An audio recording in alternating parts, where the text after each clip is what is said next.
ನಮಸ್ಕಾರ ಸ್ನೇಹಿತರೆ, ಎಲ್ಲರಿಗೂ ವಿಜಯಪುರ ಫುಡ್ಸ್ಗೆ ಸ್ವಾಗತ. ನೋಡ್ರಿ, ಇವತ್ತಿನ ರೆಸಿಪಿ ಸಾಬೂದಾನಿ ಖಿಚಡಿ ಹೆಂಗೆ ಮಾಡೋದು ಅಂಥೇಳಿ ನಾನು ನಿಮ್ಮ ಜೊತೆಗೆ ಶೇರ್ ಮಾಡ್ತೀನಿ. ಇವತ್ತು ಮಂಗಳವಾರ ಅಂಗಾರಿಕಾ ಸಂಕಷ್ಟಿ ಇರೋದ್ರಿಂದ ಇವತ್ತು ಬ್ರೇಕ್ಫಾಸ್ಟಿಗೆ ಸಾಬೂದಾನಿನ ಮಾಡಿದ್ವಿ. ಸೊ ಅದಕ್ಕಿಂತ ಮುಂಚೆ ನನ್ನ ಚಾನಲ್ ಇನ್ನೂವರೆಗೂ ಯಾರು ಸಬ್ಸ್ಕ್ರೈಬ್ ಮಾಡ್ಕೊಂಡಿಲ್ಲ, ಪ್ಲೀಸ್ ಸಬ್ಸ್ಕ್ರೈಬ್ ಮಾಡ್ಕೊರಿ, ಲೈಕ್ ಮಾಡಿರಿ, ಶೇರ್ ಮಾಡಿರಿ. ನಮ್ಮ ಬಿಜಾಪುರದ ಯಾವುದೇ ರೆಸಿಪಿ ನೋಡೋಕೆ ಇಷ್ಟಪಡ್ತಿದ್ರಂದ್ರೆ ನನಗೆ ಕಮೆಂಟ್ ಬಾಕ್ಸ್ ಒಳಗೆ ಹೇಳಿ, ನಾನು ಮಾಡಿ ತೋರ್ಸೋಕ್ಕೆ ಪ್ರಯತ್ನ ಮಾಡ್ತೀನಿ. ಮೊದಲಿಗೆ ನೋಡಿರಿ, ನಾನು ಆಲೂಗಡ್ಡೆ ಕಟ್ ಮಾಡಿ ಇಟ್ಕೊಂಡಿನಿ, ಹಸಿ ಶೇಂಗಾ ತೊಗೊಂಡಿನಿ, ಶೇಂಗಾ ಪುಡಿ ಮಾಡಿ ಇಟ್ಕೊಂಡಿನಿ, ಹಸಿಮೆಣ್ಸಿನ್ಕಾಯಿ, ನಿಂಬೆಹಣ್ಣು, ಆಮೇಲೆ ರಾತ್ರಿನ ಸಾಬೂದಾನಿ ನೆನೆ ಇಟ್ಕೊಂಡಿದ್ದೆ. ಒಂದು ಬಟ್ಟಿನ ಗೆರಿಯಷ್ಟು ನೀವು ಮ್ಯಾಲೆ ನೀರು ಹಾಕಿ ಇದನ್ನು ಇಡೀ ರಾತ್ರಿ ನೆನೆಸಿಟ್ರಂದ್ರೆ ನೋಡಿರಿ, ಈ ರೀತಿ ಒತ್ತಿದ್ರಂದ್ರೆ ಮೆತ್ತಗೆ ಆಗಿರುವಂಗೆ ನೆನೆಸಿಟ್ಕೋಬೇಕು. ಸೊ ಪರ್ಫೆಕ್ಟಾಗಿ ಸಾಬೂದಾನಿ ಖಿಚಡಿನ ಮಾಡ್ಬೋದು. ನಾನಿಲ್ಲ ನಾನ್ ಸ್ಟಿಕ್ ಪ್ಯಾನನ್ನು ತೊಗೊಂಡಿನಿ. ಅಂಥದ್ದು ಬೇರೆ ಬೊಗಣಿ ತೊಗೊಂಡಂದ್ರೆ ಎಲ್ಲ ತಳಕ್ಕೆ ಸಮ್ ಟೈಮ್ ಅಂಟ್ಕೊಂಡ್ಬಿಡ್ತಾವೆ. ಅದಕ್ಕೆ ಬೇಡ ಅಂಥೇಳಿ ನಾನು ನಾನ್ ಸ್ಟಿಕ್ ಪ್ಯಾನ್ ಒಳಗನ ಸಾಬೂದಾನಿ ಮಾಡಿರ್ತೀನಿ.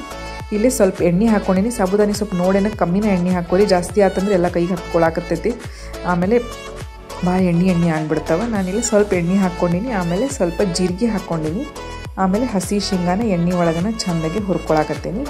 ಆಮೇಲೆ ನೋಡಿರಿ, ಕಟ್ ಮಾಡಿ ಇಟ್ಕೊಂಡಿರುವಂತಹ ಬಟಾಟಿ ಹಾಕಿನಿ, ಕರಿಬೇವು ಹಾಕಿನಿ, ಹಸಿಮೆಣ್ಸಿನ್ಕಾಯಿ ಹಾಕಿನಿ. ಇದು ಉಪವಾಸ ಇರೋ ಸಲುವಾಗಿ ಮಾಡಿದ್ರಿಂದ ಇದ್ರೊಳಗೆ ನಾನು ಉಳ್ಳಾಗಡ್ಡಿನೂ ಹಾಕಿಲ್ಲ. ನೀವು ಹಂಗೆ ಬೇಕು ನಾಷ್ಟಕ್ಕಂತಂದ್ರೆ ನೀವು ಉಳ್ಳಾಗಡ್ಡಿನೂ ಇದ್ರೊಳಗೆ ಹಾಕೋಬೋದು.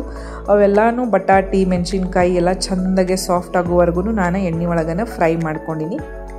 ಅಷ್ಟು ಫ್ರೈ ಆದಮೇಲೆ ನಾವೇನು ನೆನೆಸಿಟ್ಕೊಂಡಿರುವಂತಹ ಸಾಬೂದಾನಿನ ಅದ್ರ ಒಳಗೆ ಹಾಕಿ ಅದರ ಮೇಲೆ ಒಂದು ಸ್ವಲ್ಪ ರುಚಿಗೆ ತಕ್ಕಷ್ಟು ನೀವು ಉಪ್ಪು ಹಾಕೋಬೋದು. ನಾನಿಲ್ಲೇ ಸಾದರ್ಲೊಂದು ಉಪ್ಪು ಬಳಸಬೇಕಾಗಿತ್ತು, ಬಟ್ ಟಿಫಿನ್ ಮಕ್ಳಿಗೆ ಮಾಡಾಕತ್ತಂದರೆ ಬಳಸಿಲ್ಲ. ನೀವು ಉಪವಾಸ ಇರ್ತಿದ್ರಂದ್ರೆ ಸಾದರ್ಲೊಂದು ಉಪ್ಪು ಬಳಸಿ, ನಾನಿಲ್ಲಿ ನಡೀತೈತೆ ಅಂತೇಳಿ ನಾರ್ಮಲ್ ಉಪ್ಪನ್ನು ಬಳಸ್ಕೊಂಡಿನಿ. ಆಮೇಲೆ ನೋಡಿ, ಭಾಳಷ್ಟು ಶೇಂಗಾ ಪುಡಿ ಹಾಕೋಬೇಕು. ಹುರಿದಿದ್ದು ಶೇಂಗಾ ಪುಡಿ ಐತಿದ್ದು.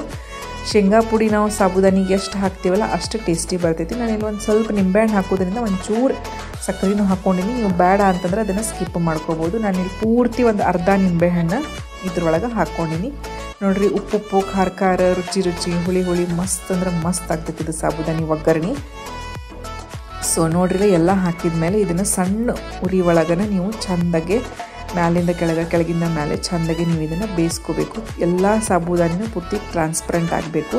ಆಲೂಗಡ್ಡೆ ಹಾಕ್ಬೋದು, ಸಮ್ ಟೈಮ್ ಗೆಣಸು ಇತ್ತಂದ್ರೆ ನೀವು ಒಂದು ಗೆಣಸನ್ನು ಇದ್ರೊಳಗೆ ಕಟ್ ಮಾಡಿ ಹಾಕೋಬೋದು, ಭಾಳ ಟೇಸ್ಟಿ ಆಗ್ತೈತಿ. ಒಂದು ಸತಿ ನಾನು ಗೆಣಸನ್ನು ಹಾಕಿ ಮಾಡಿದ್ದೆ, ಮಸ್ತ್ ಅಂದ್ರೆ ಮಸ್ತ್ ಆಗಿತ್ತು. ನಾನಿಲ್ಲಿ ಈಗ ಆಲೂಗಡ್ಡೆನ ಹಾಕಿ ಮಾಡ್ಕೊಂಡಿನಿ. ಉಪವಾಸಕ್ಕೋಸ್ಕರ ಮಾಡಿರುವಂಥ ಸಾಬೂದಾನಿ ಇರೋದ್ರಿಂದ ಇಲ್ಲಿ ಅರಿಶಿನನೂ ನಾನು ಬಳಸಿಲ್ಲ. ನೀವು ಬೇಕಂದ್ರೆ ಅರಿಶಿನನೂ ಹಾಕೋಬೋದು. ಸೊ ನೋಡಿರಿ, ಚೆಂದಾಗೆ ಇದನ್ನು ಎಲ್ಲ ಕಡೆಯಿಂದ ಒಂದು 5 ರಿಂದ 10 ನಿಮಿಷ ನಾವು ಸಣ್ಣ ಉರಿ ಒಳಗನ ಬೇಯಿಸ್ಕೋಬೇಕು. ಎಲ್ಲ ಸಾಬೂದಾನಿನೂ ಕಂಪ್ಲೀಟಾಗಿ ಟ್ರಾನ್ಸ್ಪರೆಂಟ್ ಆದ್ರೂ ಸಾಬೂದಾನಿ ಟೇಸ್ಟಿ ಆಗ್ತೈತಿ. ಸೊ ನೋಡಿರಿ ಸ್ನೇಹಿತರೆ, ನಮ್ಮದು ಬಿಸಿ ಸಾಬೂದಾನಿ ಖಿಚಡಿ ಅಥವಾ ಸಾಬೂದಾನಿ ಒಗ್ಗರಣೆ ಇವತ್ತಿನ ಅಂಗಾರಿಕಾ ಸಂಕಷ್ಟಿಗೋಸ್ಕರ ಮಾಡಿರುವಂತಹ ಸಾಬೂದಾನಿ ಖಿಚಡಿ ರೆಡಿಯಾಗೈತಿ. ಸೊ ನೀವು ಇದನ್ನು ಪ್ರಯತ್ನ ಮಾಡಿ ನೋಡ್ತೀರಿ ಅಂತ ಅನ್ಕೋತೀನಿ. ಧನ್ಯವಾದಗಳು ಸ್ನೇಹಿತರೆ.